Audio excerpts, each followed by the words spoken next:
dengan gaya storytelling yang dramatis, emosional, dan penuh spekulasi logis. Tiga kemungkinan hubungan Gunko dan Brooke, terutama dugaan bahwa mereka ayah dan anak. Gunko dan Brooke, tiga kemungkinan hubungan misterius dari masa lalu. Yohoho, jangan bilang kamu masih hidup, Gunko. Brooke, chapter The Submarine. Chapter 149 dari One Piece membuat gempar para fans. Brooke, si musisi tengkorak yang sering tertawa ringan, tiba-tiba menunjukkan ekspresi yang belum pernah kita lihat sebelumnya. Terkejut, sedih, sekaligus marah. Saat melihat Gunko, anggota Gods yang sangat kuat, Brooke seperti mengenali sosok itu, tapi bukan sebagai musuh. Dan dari situlah teori ini lahir. Siapa sebenarnya Gunko bagi Brooke? Kemungkinan satu, Gunko adalah anak Brooke yang hilang. Bayangkan ini, puluhan tahun lalu, sebelum Brooke menjadi bajak laut dan sebelum kematiannya yang pertama, ia adalah seorang pengawal kerajaan.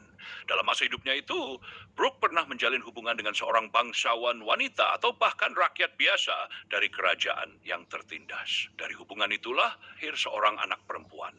Namun, karena perang atau campur tangan Tenryubito, anak itu diculik. Brooke mencoba menyelamatkannya, tapi gagal. Ia pun berlayar bersama Rumbar Pirates sambil memikul luka dan penyesalan besar. Kini, puluhan tahun kemudian dia melihat Gunko masih hidup, tapi bukan sebagai anaknya yang polos, melainkan sebagai senjata manusia yang dikendalikan oleh Imo. Bayangkan luka di hati Brooke saat mengetahui anak yang ia cari selama puluhan tahun kini menjadi musuhnya sendiri. Kemungkinan dua, Gunko adalah anak asuh atau murid Brooke. Versi ini sedikit berbeda. Di masa lalu, Brooke mungkin tidak punya anak kandung, tapi dia pernah menyelamatkan seorang gadis kecil, Gunko kecil dari peperangan atau perbudakan.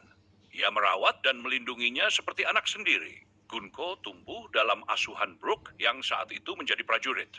Tapi kemudian mereka terpisah karena invasi Tenryubito, dan Gunko dibawa ke Marijoa. Otaknya dicuci, jiwanya dikendalikan, tubuhnya dimodifikasi, hingga ia menjadi God's Knight. Brooke yang melihat Gunko kini merasa gagal sebagai ayah atau pelindung. Inilah kenapa Brooke sangat emosional dan tidak bisa menyerang Gunko secara langsung di chapter 1149. Kemungkinan tiga, Gunko adalah bagian dari masa lalu Brooke sebagai penjaga kerajaan. Skenario ketiga ini menempatkan Gunko sebagai putri kerajaan yang pernah dijaga oleh Brooke. Brooke adalah bagian dari tentara kerajaan dan Gunko adalah putri kecil yang manis. Selalu tertarik dengan musik Brooke. Ia bahkan mungkin memanggil Brooke dengan sebutan Oji-san atau Ji-chan karena rambut kribo dan sikapnya yang ceria. Namun, tragedi datang. Kerajaan diserang oleh World Government atau Tenryubito. Gunko diculik, seluruh kerajaan jatuh, dan Brooke pun mati saat berlayar bersama Rumbar Pirates membawa luka yang tak pernah sembuh. Kini, Gunko bukan hanya hidup, tapi menjadi alat pembunuh bagi musuh yang dulu menghancurkan hidup mereka berdua. Momen ini bisa menjadi salah satu scene paling menyayat hati di One Piece jika Brooke harus bertarung melawan seseorang yang dulu ia lindungi dengan segenap jiwa. Akhir cerita yang masih belum ditulis, apakah Gunko akan sadar? Apakah Brooke bisa menyelamatkannya dari cengkraman Imo? Atau justru Gunko harus dikorbankan demi menyelamatkan dunia? Satu hal yang pasti, One Piece menulis sebelah Duniman telah membuka kisah besar yang jauh lebih dalam dari sekadar pertempuran.